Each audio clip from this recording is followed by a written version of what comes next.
My wife is 2 years older than me, and we happen to live in my mother-in-law's house. Her name is Margaret. She is still unmarried and has been happy to take us in. Like many men, I appreciate simple women, but I have even more admiration for women like my mother-in-law, who quietly cries into her pillow at night from loneliness. Extraordinarily beautiful, but intelligent and sophisticated, she has a kind of unassuming charm. Yet there is a deep love lurking inside her, waiting to be discovered, just worth a little effort. Living with her under the same roof, I began to notice more and more little things about her that I hadn't noticed before. One day there was cause for celebration. My wife Margaret and I decided to have a little party. Of course, I immediately opened a bottle of wine and we started chatting and having fun.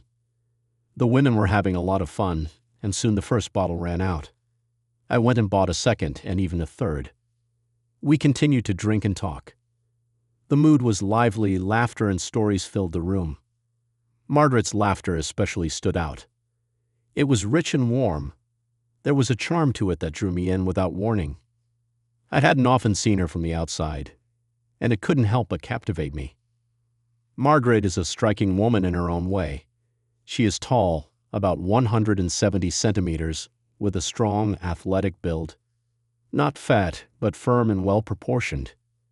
She is a natural brunette with curly hair and alabaster skin that stands out. Her presence is commanding but not overwhelming, and over time I've come to appreciate her subtle confidence.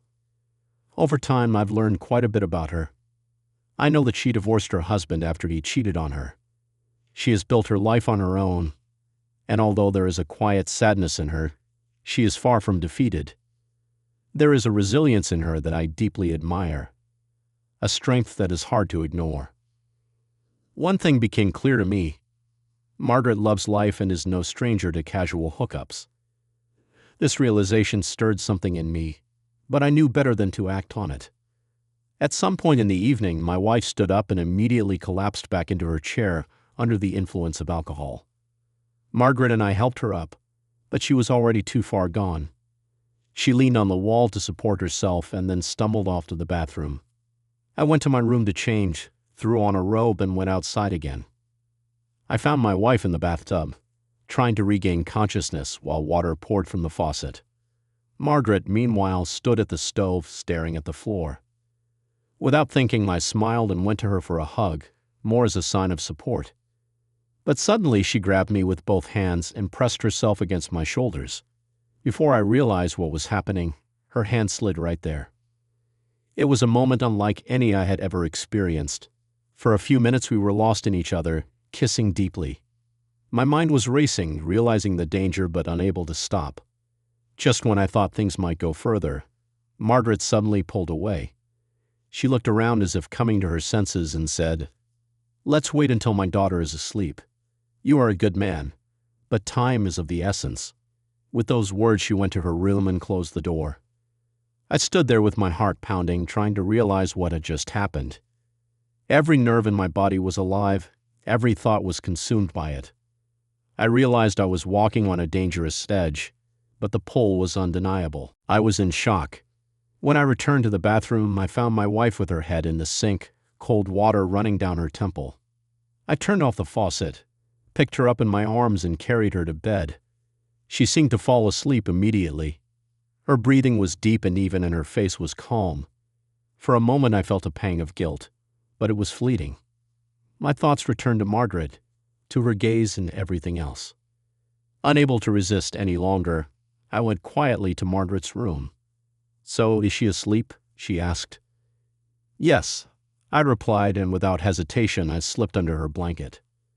That night, Margaret showed me a side of herself that I had never imagined. She was very playful, confident, and unforgettable. By morning she looked a little worse for wear, with dark circles under her eyes, but she held herself gracefully, pretending as if nothing had happened. There was a quiet understanding between us, a connection that required no words. It was as if there was an unspoken agreement between us that would shake the dynamics of our family from then on. Later, when I went out on the balcony for a cigarette, Margaret joined me. "I'm too old for you, son-in-law," she said softly. "But you understand how I feel." Living alone is not easy. I wish you and your daughter all the happiness in the world and hope you have many children. But don't forget about me." Her words hung in the air, filled with meaning. There was a vulnerability in her voice that touched something deep inside me. From that moment on, a secret bond developed between Margaret and me. My wife and I continued to live together, but Margaret was a constant presence. Our connection was unspoken but undeniably real. She looked at me in her own way, a fleeting glance that spoke volumes. It was a reminder of what we had in common, a tacit acknowledgement that we had crossed the line and occupied the territory we now occupied. Life went on, but it was forever changed. In every interaction with Margaret, you could feel the tension, the spark that never faded. We carefully assigned roles, keeping our secret. That's how we've lived for many years now.